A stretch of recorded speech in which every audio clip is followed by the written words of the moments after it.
In the last year, we've seen the proliferation of a load of different powerful AI code editors that are allowing us to build software at a much faster rate. Cursor really took off with its tab ability and its composer, and in Windsurf you have Cascade. So the composer or Cascade feature allows you to have an autonomous agent working in your code editor. You make natural language suggestions to build a new feature or add authentication or connect to a database. Now that's something that GitHub Copilot didn't have and really slowed down your development speed. The Copilot team have been pushing out a lot of new features just over the last couple of weeks, and only a few days ago announced Copilot Agent, which is set to be very similar to the Composer feature in Cursor. It's an autonomous agent that's going to allow us to create file directories, folders, etc. In this video, I'm going to compare the new GitHub Copilot Agent, which just came out a few days ago, against Cursor AI and Windsurf, just to see how they stack up and is it time to consider making a move. So if you like this kind of content, I put out a lot of videos around building software with AI. You can check out switchdimension.com. There's a lot more resources there, of course, the community, which you can sign up for to help speed up your code development journey. If you want to get the version of VS Code that has the new GitHub agent enabled, you can go to Visual Studio Code Insiders. I'm going to leave that link in the description below, and then you can download the most recent version. I'm not going to lie, it does feel nice to be back in VS Code again. It just has a nice interface. It's clean, it's simple. It's where I've spent most of my time over the last few years developing code. So Cursor is super powerful, but one thing they're not great at is the user interface. I enjoy the interface that I get to play with in the likes of Windsurf, and VS Code does a good job at this. So what I'm going to do is set up a simple to-do list project with a database and just run through the process and see how it compares to Cursor. So important is we open the actual folder that we intend to work in and we set that up as a workspace. Exactly the same as Cursor, we could just pop over here, open our AI pane, and we have two different features here. So we have the chat, which I can open with Control-Alt-I. That's very similar to the chat feature in Cursor. And then we have the Copilot edits. So Copilot edits is what we would call Composer or Cascade in Windsurf, and it's what allows you to edit lots of different files together. Now down here we have the ability to choose various different models. We have Claude 3.5 in preview, the same with Gemini, GPT-4. Now both of these models in preview, I can't actually add images, can't take a screenshot of an error or upload an image of a design that you want to copy. You have to rely on GPT-4 for that at the moment. One little downside, but I'm sure that's actually going to be enabled quite soon, so I wouldn't worry too much about that. Set it in Claude 3.5 mode, and then you have two different options here. You have edit and agent. So we're going to try out the agent. The inbuilt dictation settings in Windows to do my dictation, but I can actually try this out here now. Okay, so I need to install the VS Code extension, so let's do that. Setting up the extension here. Testing 1, 2, 3. So I'm not having any luck with the microphone setting here, so I'm just going to go the old-fashioned way. I want to install Next.js in this directory, please. So it's opened up a terminal, which is nice. And I obviously need to step through the defaults. Yes, yes, yes, yes, no, yeah, no. Okay, perfect. So it's starting to install here, fine. App router, okay, you can now start the development server. Oh, I like this little prompt as well. So will it open a new terminal, or will it, yeah, so it's opened a new terminal for me here. It's running the development server, and then I can click here and we can preview it. So what would we like to do next? So do we have the ability to work with AI in the bash? So if I hit Control-I, oh, nice. How would I build this application? So first thing I'm seeing here is I need to actually set up my workspace so that it knows what's going on, because it's giving me the wrong command here. So now that we've got our project set up, let's just add this folder to a workspace. So we want to add VS Code test 1 and then add that. And let's try this again. So Control-I. How would I build my Next.js project? So now I'm getting the correct command and it's giving me some details. I can run this, I can insert it, I can close, which is great. So I like that. And I would actually say that is a little bit better than Cursor. experience. So how about editing pages? So if I go to page, so let's see, can I edit a list item and hit, so Control I, okay. What is happening here? So in the provided code habit, pretty cool. And I can actually listen to it as well. So actually in my ears, I'm hearing the voice mode, but it's kind of annoying. So I can also attach context just like I can in Cursor. So I can just grab a file here and pull it over and add it to what they call the working set of files. So I actually really like the fact you can drag and drop there. You can't do that in Cursor, so that's a bonus. So you can also add files by hitting the hash key here. And then, you know, you've got code base file problems. I don't see docs or anything as something you can add here. And I wonder, you know, could I paste in documentation? I'm not so sure if that's a feature yet. So it didn't read that because it alluded to the documents, but it didn't read it there. So not sure if that's a feature they have set up yet, but we do need some way. It'd be nice to have some kind of web search or attachment going on. And that could be something related to the different models. I don't know.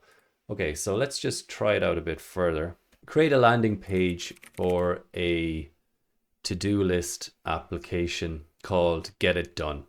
Give me a hero, some features, and then a link to get started. Make it dark mode with a accent of green for the color scheme. Generating edits. You know, like for a second, I just feel like I am in Cursor. And if you look at this here, the accept, discard, make your way through the files. I just think that's actually a slightly nicer implementation than the way Cursor have done it. And this clean interface here. Okay, so I noticed some CS validation warnings, but these are expected and won't affect the functionality. The landing page is now set up and ready to go.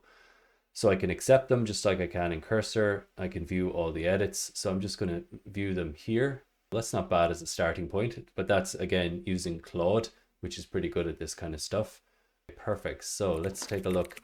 We also have source control here and very familiar interface. We have this little star icon up here, which allows us to generate a commit message, enhance the homepage layout. So let's just commit that. Very familiar. So let's challenge it a little bit. We can clean out the working set here. And let's say, I want you to set up a new page, which is going to be the main page of the actual application. And on that, I want you to create a to-do list that I can add new items to and check them off. And then they get marked with a strike through to know that they're completed.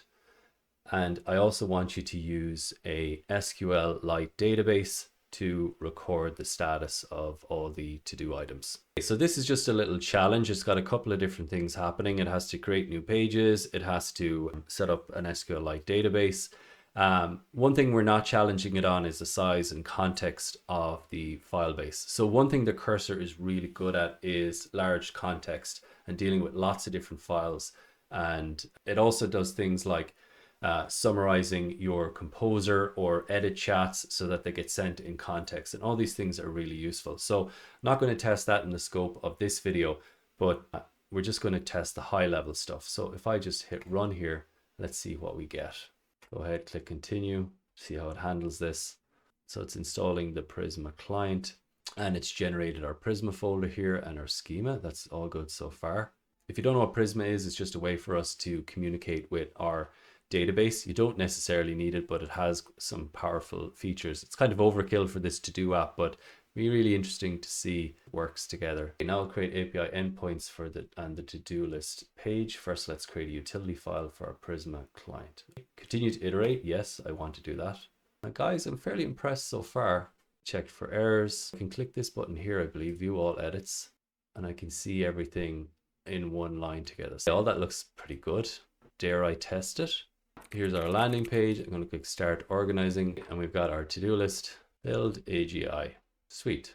Make paper clips. Cool. So it seems to work fine, and I can check these off. That's great, or uncheck them, and they're saved to the database. So yeah, and that was pretty flawless. I didn't run into any errors. Now that's like, of course, a really basic application, but this is definitely worth a further investigation. I like the interface. It's just very similar. It's showing the references that it's using. I don't see any checkpoint ability.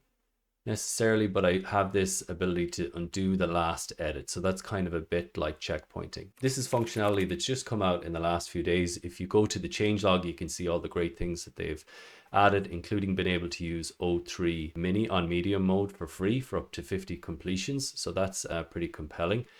So they're also announcing the launch of these SWE agents. This is very much like what we've seen with Devon, Open Devon, SWE agent, which I've covered in the past on this channel. And it's a autonomous agent that you can assign certain tasks like writing unit tests or solving issues in your GitHub repository up to the point of actually solving the problem and doing a pull request. Also calling it Project Padawan as a Star Wars reference to your Jedi apprentice. And why am I telling you guys that? If anyone knows what that is, it's you. Okay, so yeah, so sounds good, interesting. So some serious competition for Cursor and Windsurf here, but I think inevitably this was always going to be the direction this was going to take. You've got Microsoft, this company you might have heard of, which has, I think a decent budget behind it. And then you've got the likes of Kodi and Windsurf and Cursor that are offshoots and forks of VSCode. But it remains to be seen how the Cursor and Windsurf team innovate here and what special sauce they can bring to the table.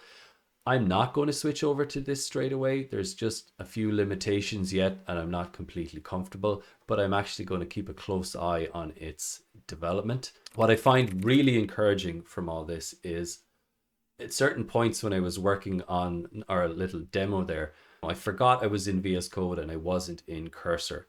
I had no problem instantly jumping into VS Code alongside Copilot and knowing how it should work, how I should add files, how I should think about context, because inevitably what we're dealing with here is the primitive of the large language model. So it's much more of a change to me when I move from, say, GitHub 4.0 over to Claude 3.5. I have more familiarity with how I work with the model. So that's the bigger change that anyone is going to make in terms of a jump. But in terms of interface, whether you're in Cursor or VS Code or Windsurf, it's all very similar. So that's good news in terms of your skills and transfer, etc. Okay, cool. Hopefully that was useful. If you're into this kind of stuff, check out Switch Dimension. I've got a lot more resources there, a community and a course on how to build stuff with AI. And I'll see you in the next one.